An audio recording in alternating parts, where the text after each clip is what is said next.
Hello cruisers, I want to demonstrate the Torqueedo 1003. This is my Walker Bay dinghy on the back of my 46-foot Power Cat, and I switched from 15 horsepower Yamaha to Torqueedo 1003. And normally I ride with just the outboard portion on without the battery and the tiller. Mostly because it's only 20 pounds, maybe 20 pounds.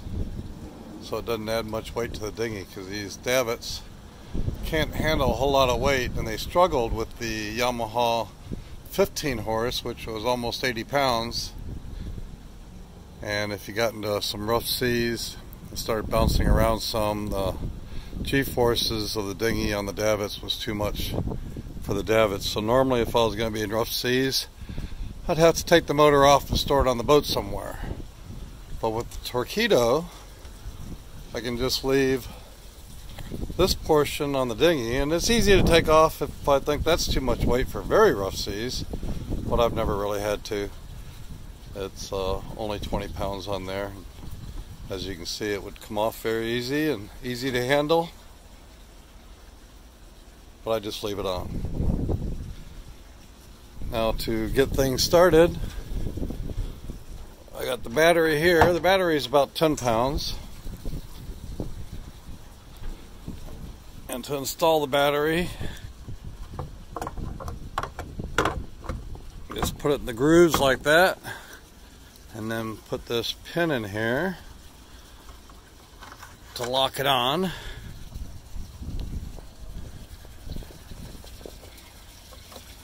And then line up the little notch and screw the cable on. Now you gotta be careful with these threads. They're just plastic, and if you don't get it lined up exactly right, you could strip them. So sometimes it takes a couple tries there to get it to go. Now from this point, I can go ahead and launch the dinghy and then put the tiller on later. Okay, I've dropped the dinghy in the water. The tiller is very easy to put on. Just stick it in the notch, rotate it down, and then again line up the notch. This one doesn't try to strip or misalign as much as the other one, so it's pretty easy. And then turn on the power button, hold it down for a second, and we've got 100% charge. Now as you can see, being in a marina, the dinghy's kind of stuck back here.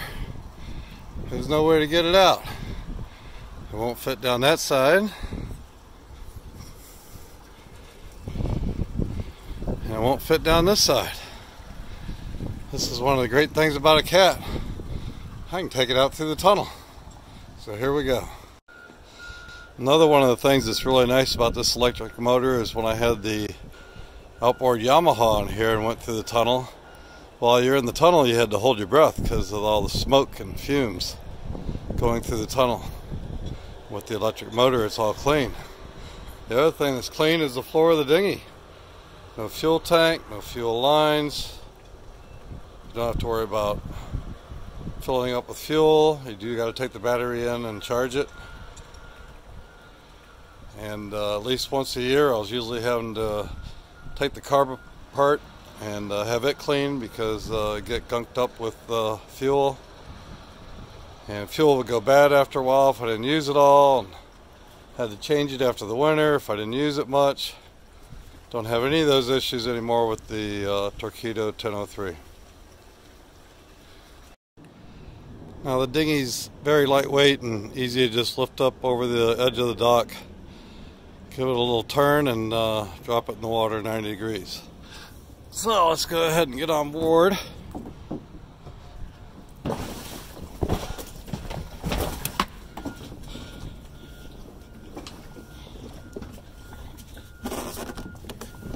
As you can see, it's Not very high in here, so I got to duck down. Put the Torqueedo in reverse. Wrong way. And back right out through the tunnel.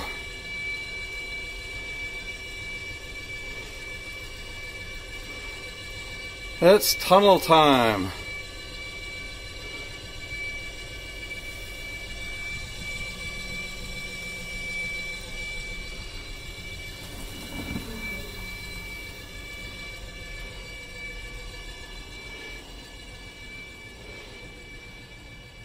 And we come out the other end.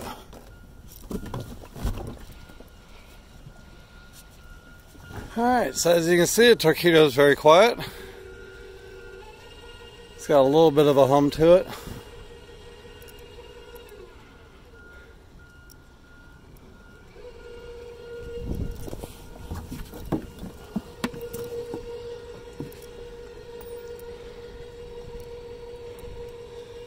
And we're moving right along. So what do we got here? Right now it's set at set it for 100 watts. Alright, there's about 100 watts. And you can see we're doing 1.7.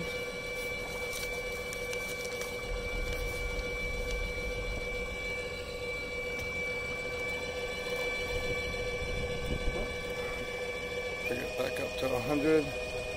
Usually right around 100 you get about 2 knots.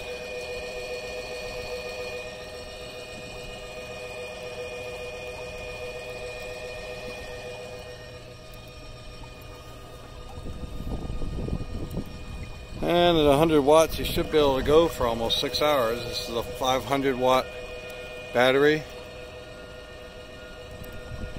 So I guess that'd actually be about 5 hours.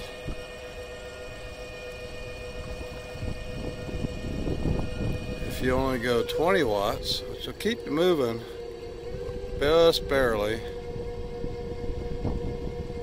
See if we get it set for 20 knots. 20 watts here. There's just a little over 20 watts. And you can see we can get 1 knot, which is moving, not very fast. But at this speed we can go about 25 hours. I'll slow down a little more. So basically at 20 watts you get about 1 knot. Alright, let's go back to 100 knots. 100 watts.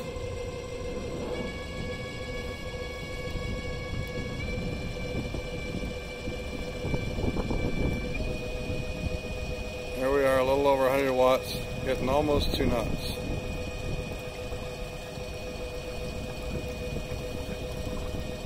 Now, probably the most feasible speed to go is about 300 watts.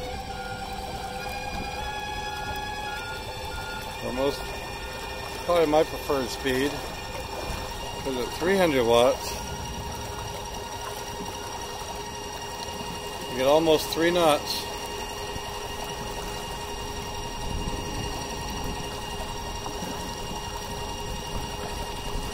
And I can run for almost a couple hours.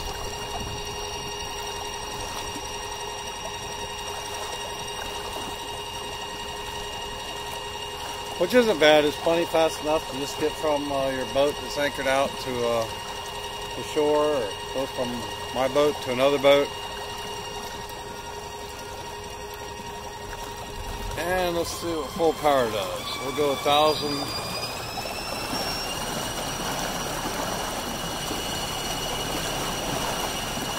Okay, full power looks like just a little over a kilowatt.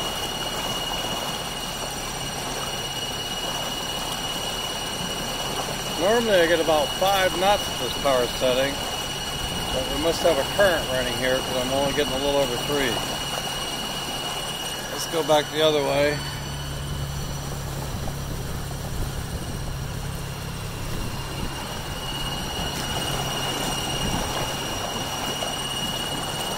I just stuck my nose out in the intercoastal and there's probably a little bit of a current. So I'll go back in here to the marina where I got no current, see what kind of speed I did. Just set it. Alright, we're just about out of the intercoastal now. And looks like I'm only getting 4 knots. I've gotten 5 before. I'm not sure why I'm only getting 4. But as you can see, you're burning up 3 times as much energy for only an extra knot or a little more. So it's not really worth it. The 300 knots is a much more reasonable speed. Give you the 3 knots.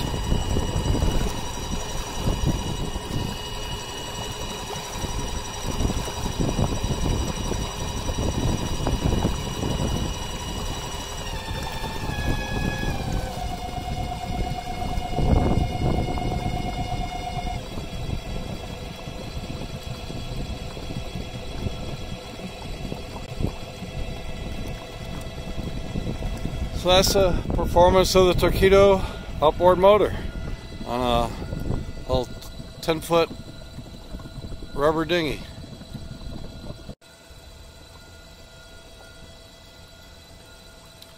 Now we're coming back, approaching Naughty Cat.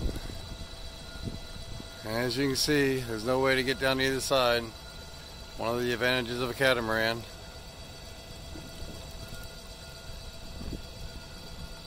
It's just to scoot right through the tunnel and come out on the backside.